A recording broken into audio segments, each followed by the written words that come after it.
You wake up. You eat breakfast. By 10 a.m., you're hungry again. You eat lunch. By 3 p.m., you're searching for something to snack on. You eat dinner.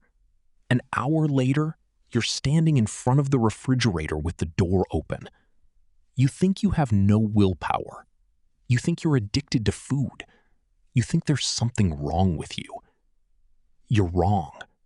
Your body is doing exactly what it was built to do. It is screaming at you to eat because it doesn't know that the world it was built for no longer exists. For roughly 300,000 years, every human you are descended from felt hunger the way it was supposed to be felt. Deep, occasional, real. The kind of hunger that drove them to hunt, to gather, to walk for miles for the next meal. And when the meal came, sometimes once a day, sometimes once every 2 days, they ate. They were full, and they were not hungry again for many hours. That ancient cycle is still inside you. It hasn't changed in 300,000 years. Everything around it has. The research is now staggering. 73% of American adults are overweight or obese. The average American consumes around 3,500 calories per day, roughly 1,000 more than what they burn. 60% of those calories come from ultra-processed foods. The average adult snacks between 5 and 7 times a day and cannot make it more than 4 hours without thinking about food. None of this would have been possible for any human alive 1,000 years ago. Because no human alive 1,000 years ago had access to a world built specifically to keep them hungry. So here's the question almost nobody is asking. Why is your hunger broken? The answer starts with a researcher named Kevin Hall. Kevin Hall is a senior investigator at the National Institutes of Health. In 2019, he ran one of the most important experiments in the history of nutritional science. He took 20 healthy adults and locked them inside the NIH Clinical Center for an entire month. For 2 weeks, he fed them a diet of unprocessed whole foods, things humans have eaten for thousands of years. For the other 2 weeks, he fed them a diet of ultra-processed foods, things invented in the last 100 years. Both diets were matched perfectly for calories, sugar, fat, protein, fiber. On paper, they were identical. The participants could eat as much or as little as they wanted. The result was a bombshell.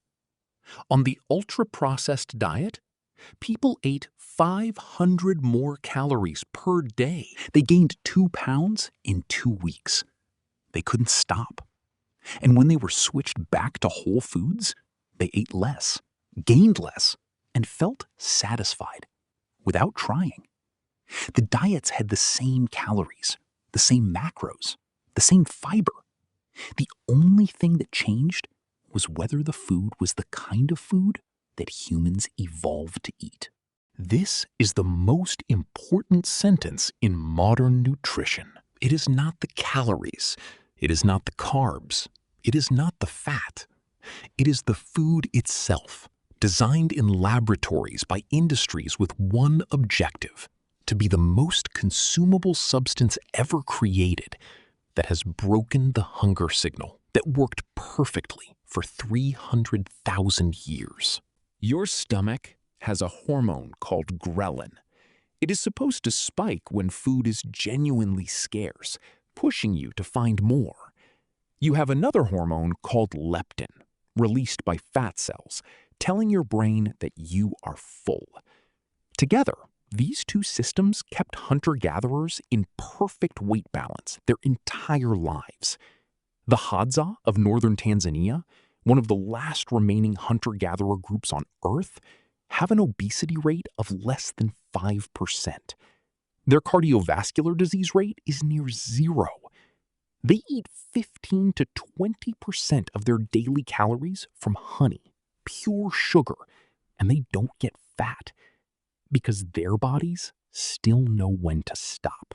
But ghrelin and leptin only work if the food you eat is the kind of food they recognize. Ultra-processed foods are designed to bypass both. They are engineered to a precise sugar concentration the food industry calls the bliss point. They contain fats so refined you barely need to chew. They are stripped of fiber and protein so you can eat them faster and faster and faster. Studies show people eat ultra-processed meals in half the time it takes to eat whole foods. Your stomach never gets the signal to stop. By the time the fullness hormone arrives, you have already eaten twice what your body actually needed. So, picture your great-great-great-grandfather. He wakes up. There is no breakfast. There is no word for breakfast in his language. He walks out into the savannah with the other men. They walk for hours.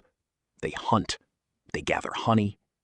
When they find food, they eat it on the spot. Meat, roots, berries, honeycomb. By late afternoon, they return to camp, carrying what is left. The whole group sits together and eats a single large meal as the sun sets. Then, nothing. For 15, 18, sometimes 24 hours until the next major meal. His body is in constant communication with itself. Hunger arrives when the body needs energy. Fullness arrives when it has enough. He never thinks about food when he is not hungry. He has never tasted a substance designed to defeat his fullness signal. He will never be obese. He will never get type 2 diabetes. He will live, if he survives childhood and injury, into his 70s. Now picture you.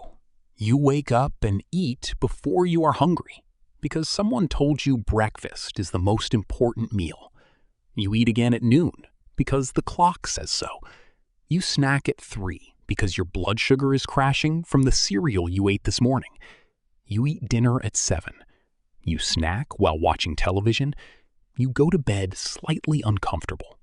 You wake up still slightly full, and you eat again at 8 in the morning. Your stomach has not been empty in months. Your hunger hormones have lost their meaning. Your fullness hormones have given up. You have been told this is just how humans eat. It is not. About 10,000 years ago, agriculture allowed humans to store food and stop chasing it.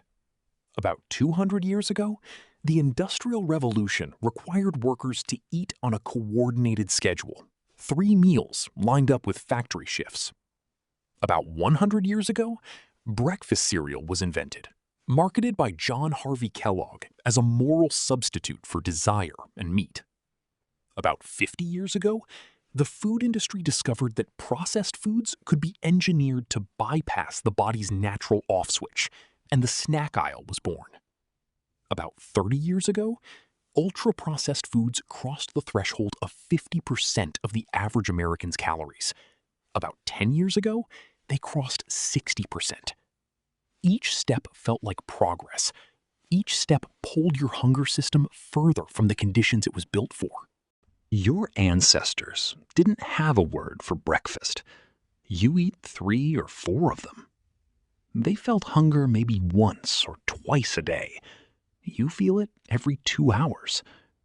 They ate until they were full and stopped without thinking about it.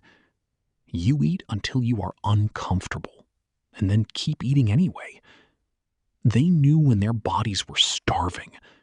You cannot tell anymore.